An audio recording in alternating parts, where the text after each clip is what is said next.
సూటిగా అడుగుతా ఉన్నాం. ఎన్నికల ముందర ఒక విధంగా, అవసరం తీరిన తర్వాత అధికారంలోకి వచ్చిన తర్వాత ఒక విధంగా.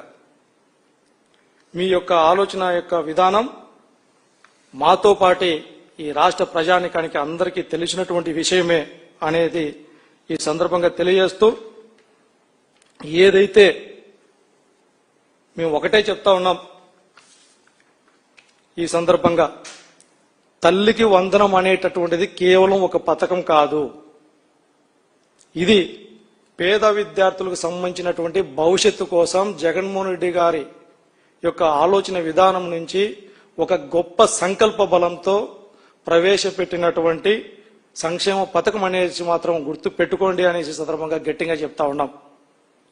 అదేవిధంగా వైఎస్ఆర్ కాంగ్రెస్ పార్టీ తరఫున సూటిగా డిమాండ్ చేస్తా ఉన్నాం.